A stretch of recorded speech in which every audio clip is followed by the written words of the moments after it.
Hey gang, today we're going to talk about the sonnets that appear in Act 1 of Romeo and Juliet. So have your textbooks with you, turn to page 603. That is our opening sonnet delivered by the chorus. Also, you'll want to have pulled up on your computer the document that's attached to this assignment because you're going to want to fill in the answers to those questions as we go along. So you can do either a double screen format, or you can play the video on your telephone and have the document pulled up on your computer so that you can type in the answers as you hear them. So take just a minute, maybe pause the video and get set up. And when you've got all of your materials in front of you, restart the video. So where does the idea of a chorus come from? It comes from Greek drama. The Greeks gave us drama. And if you take a look at the picture on your screen of the typical Greek theater, you'll see that some of the things that the Greeks came up with, we still do or still have in our theaters today. So the Greeks performed in amphitheaters, which were completely open air places. And the public theaters of Shakespeare's time maintained a little bit of that open air idea. If you remember, the Globe Theater was only partially roofed and had that open air pit where the groundlings stood to watch the play, also known as the yard. You'll notice in the picture here, there's an area of the Greek theater called the orchestra. So we still have what is known as the orchestra pit today. In today's theaters, it's where the musicians play. In Greek drama, it was used a little bit differently. The actors would actually perform here, and the orchestra was a special place for the chorus. So the chorus was comprised of one person. It could have been comprised of a small group of people, but the chorus had an important role. They would sing or even dance for the audience.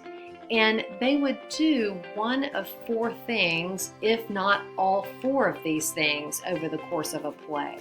So this is the answer to question number 2, the 4 purposes of a chorus. They would offer commentary or their opinion on the action of the play. They would reveal some of the plot of the play, give the audience a little preview, so to speak. They would, number 3, introduce the major themes of the play. And finally, they would arouse the audience's interest in what was about to happen in front of them. So if you think about modern theater, when you go into a theater, you receive a program.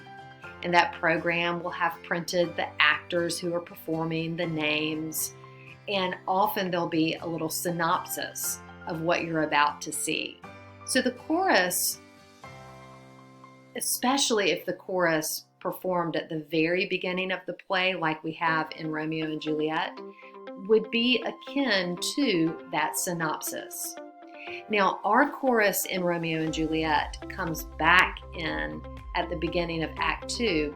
The Greek chorus would appear at various points during the play. So this is not something that was limited to the beginning of the play only. Well, our chorus is actually a sonnet. So if you recall, a sonnet is a 14-line poem written in iambic pentameter. So what does iambic mean? This is question number 4. Iambic refers to the syllable pattern of an unstressed syllable followed by a stressed syllable. Pentameter simply means that that pattern is repeated 5 times per line. So I have scanned the first 4 lines of the sonnet for you, and you can see that a little U is drawn over the unstressed syllable and a slash mark is drawn over the stressed syllable.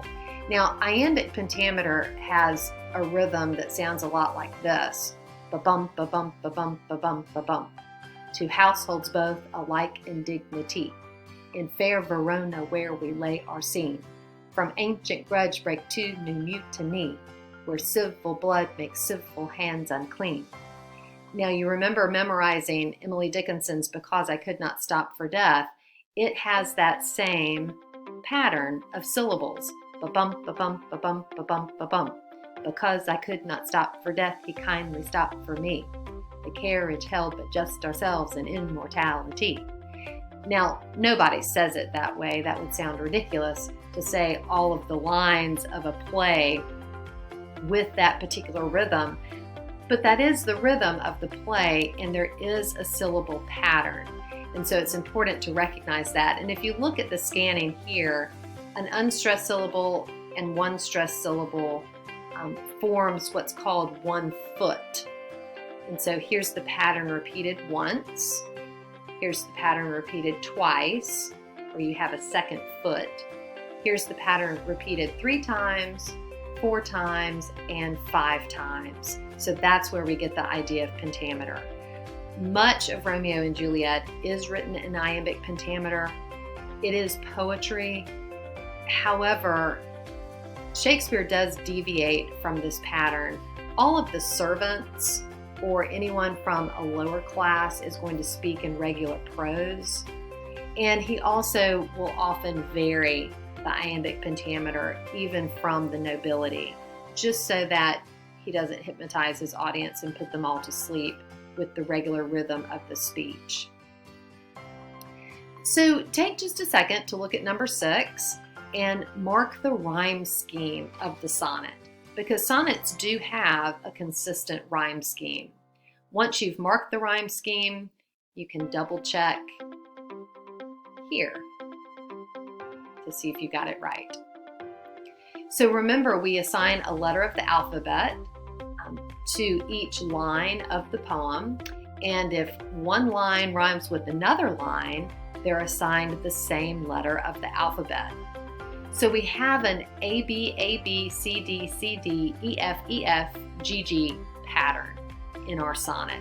So in each quatrain, and I've divided the sonnet into quatrains here for you, just so that it's a little bit easier to look at, you'll see that the first and third line of each quatrain rhyme, and the second and fourth line of each quatrain rhyme. Now here at the end, 2 lines that rhyme consecutively we call a couplet. So the poem ends with this nice rhyming couplet: attend, mend. Nice full rhyme there. Now, is everything a full rhyme? Well, let's see. Dignity, mutiny, seen, unclean, foes, overthrows, life, strife, rage, stage. All of those words are definitely full rhyme. But look at these 2 lines. Love, remove. Right here. Love, remove. That's not a full rhyme. That's what we call a slant rhyme. So there's a similarity to the sound, picking up on that long O sound, but it's not a full similarity. Not like rage, stage. This is love, remove. Similar, but not full. We call this a slant rhyme.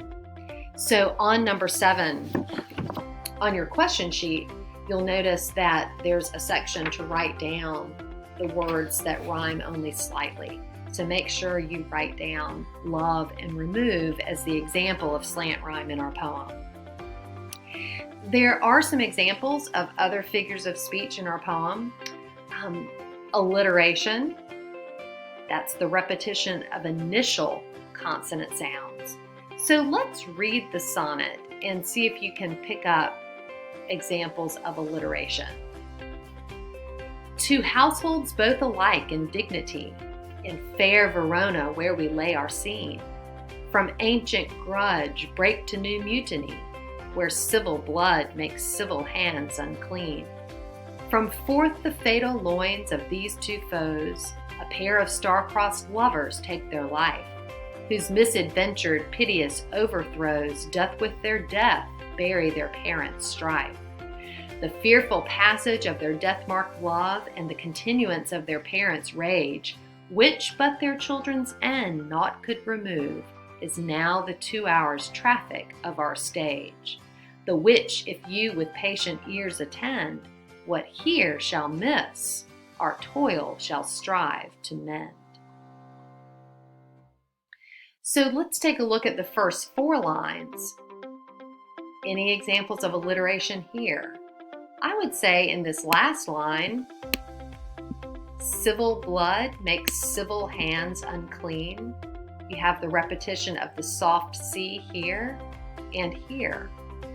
Now in the second quatrain, you have quite a bit of alliteration with the letter F. From forth the fatal loins of these 2 foes. A pair of star-crossed lovers take their life. Now remember, we're talking about initial consonant sounds, so we're just looking at the beginning of each word. Doth with their death. There's another example of alliteration. And here in the next quatrain, see if we can find any examples. Yes, here in the last line, 2 hours traffic. That would be an example of the repetition of the T sound. And then in our rhyming couplet, we have what here shall miss, our toil shall strive to mend. So not as strong of an alliterative sound here because we have the ST instead of the SH, but we still have a repetition of that sh or s sound in the last line of the poem. Now, what about oxymoron? It is important to know what an oxymoron is because this is actually going to come up later in our play. So an oxymoron is a combination of opposite terms, where the terms are opposite, but somehow when put together, they really do make sense. So if we call something pretty ugly, pretty and ugly are opposite terms, but somehow we get what people mean when they say pretty ugly. Same with jumbo shrimp, or bittersweet, or clearly confused. There's one example of oxymoron here, death-marked love. So when we think of love, we think of something that's growing, that's alive, that's maturing. We certainly don't think of love as marked with death, something that is going to die. Those two seem very opposite, but Shakespeare puts them together because Romeo and Juliet, as they are star-crossed lovers, ill-fated from the beginning, their love is actually marked by death. So somehow those two opposite terms put together make sense for Romeo and Juliet. Lastly, let's look at an example of synecdoche. You might remember this literary term from middle school. Synecdoche is a part that represents the whole or vice versa. So let's look at a couple of examples here. If I say, I got a new set of wheels for my birthday. A new set of wheels, I didn't literally get just the wheels, but that part is representing the whole car that I got for my birthday. If I say, why don't I give you a hand with that box? I don't intend to cut off my hand and give it to you with the box. What I mean is, let me help you move this heavy box. So the part, hand, is representing the whole, me, who's going to help you with the box. So there's an example of synecdoche here at the very end in our rhyming couplet, the which if you with patient ears attend. So it's not an audience of just ears, it's an audience of people. So the ears are representing, the ears being the part, are representing the whole, the audience. So some cool figures of speech in our sonnet. So let's take a look at number 8. The question is, what word choices are in the chorus to indicate the play is a tragedy? So let me go back here. And everywhere where you see blue is going to be an example of serious, heavy language. And this language is going to indicate to us that the events of our play are tragic. So let's take a look at each quatrain and let's go over what each quatrain is telling us. To households both alike in dignity, in fair Verona where we lay our scene, from ancient grudge break to new mutiny, where civil blood makes civil hands unclean. So we look at that quatrain and we see ancient grudge. Grudges are never good. And this grudge has gone on for a very long time. Not just old, ancient. Mutiny. Mutiny sounds like a lot of conflict. Blood. That doesn't sound good. Sounds like people are dying. Hands unclean. Sounds like people are guilty of things that they should not be doing. So that particular quatrain is saying that there's two families. They're of the same social class. They live in Verona. An old feud has broken out again and people are killing each other. Next quatrain. From forth the fatal loins of these two foes, a pair of star-crossed lovers take their life, whose misadventured piteous overthrows doth with their death bury their parents' strife. So here we're talking about fatal loins, like children are ill-fated, foes star-crossed. The stars aren't aligning, the stars are crossing, ill-fated lovers. We're talking about suicide. They take their life. Misadventured, piteous overthrows. So they tried to heal the feud with their love, but their adventure was It was a bad adventure. Things turned out badly, and the events became pitiful.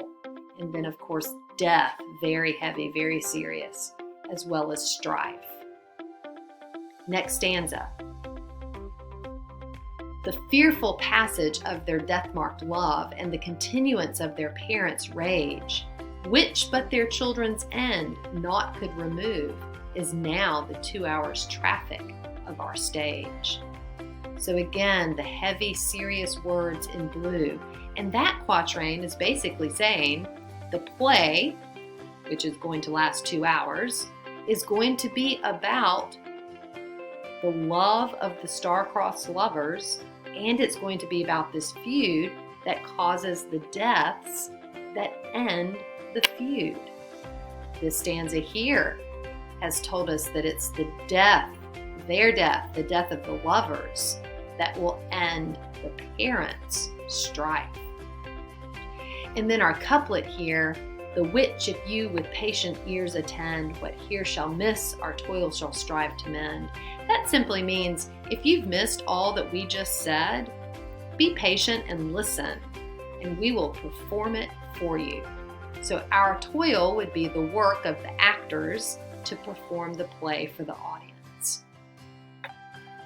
So it's interesting, isn't it? We have these serious, weighty words. The chorus can give their opinion on the action of the play. These words seem to set a tone for the play. The chorus seems to disapprove and blame the parents for the tragic events. That's what seems to be the conclusion here. So this is the answer to number 9. What seems to be the chorus's opinion? Well, we look at what's being said. We look at the word choices that are made here. And the chorus definitely disapproves of what has happened in this play, the strife of the parents that would not end, that persisted. Sadly, this couple fell in love, thought that their love would end the strife, but the strife ends up leading to suicide, the lovers taking their own life. So definitely disapproval, definitely blaming the parents here. So remember, one of the purposes of the chorus is to provide commentary or give their opinion on the action, and they certainly have done that. And they've also previewed a little bit of the play for us as well. They've introduced us to the topics in the play. Love, hate, grudges. Some of the themes of the play being love triumphs over hate. Asking that question, does love triumph over hate? Grudges never end well. Grudges always seem to end in destruction. So that wraps it up for the opening sonnet.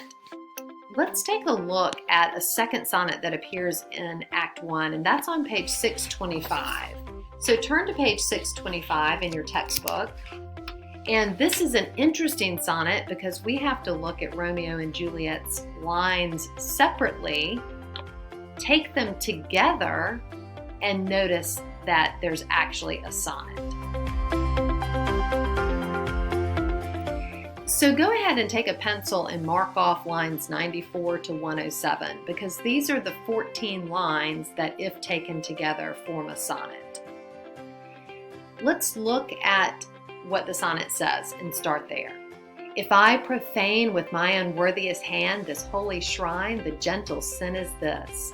My lips to blushing pilgrims ready stand to smooth that rough touch with a tender kiss. Good pilgrim, you do wrong your hand too much, which mannerly devotion shows in this. For saints have hands that pilgrims' hands do touch, and palm to palm is holy palmer's kiss. Have not saints lips and holy palmers too? Aye, pilgrim, lips that they must use in prayer. Oh then, dear saint, let lips do what hands do, they pray. Grant thou lest faith turn to despair. Saints do not move, though grant for prayer's sake. Then move not, while my prayer's effect I take. So do understand that Romeo is trying to kiss Juliet, and this is his play on words, his attempt to do so. So notice that we do have the consistent rhyme scheme like we had with the opening sonnet. We also have the iambic pentameter, and I've scanned the top line for you so that you can see the iambic pentameter pattern is here.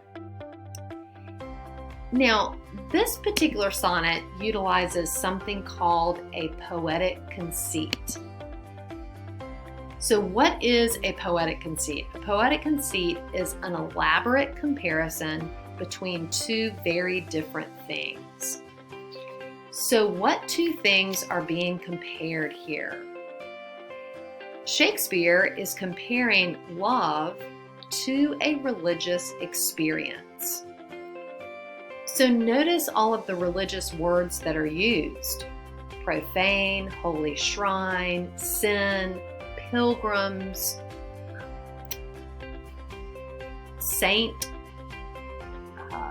Let's see, where was the other one I was going to tell you? Prayer. Lots of religious words here. So how is it that love is like a religious experience? And here, Romeo is the pilgrim who has come to pay homage to the saint being Juliet. And so he is honoring this saint at her shrine is the general idea here. So if you think about love and a religious experience, two totally different things, but very similar in how they affect the person. So a religious experience completely changes you. It moves you in ways unlike most anything else. Love is the same. Love changes an individual. Love moves an individual very deeply in ways unlike most everything else. So comparing love to a religious experience was not a new thing in Shakespeare's time. He got it from a type of poetry called courtly love poetry. So courtly love poetry often compared religion and love and was very popular during Shakespeare's time. So he put this idea in his play to appeal to what is popular. All right, so that's it on sonnets in Act 1. Thanks for listening.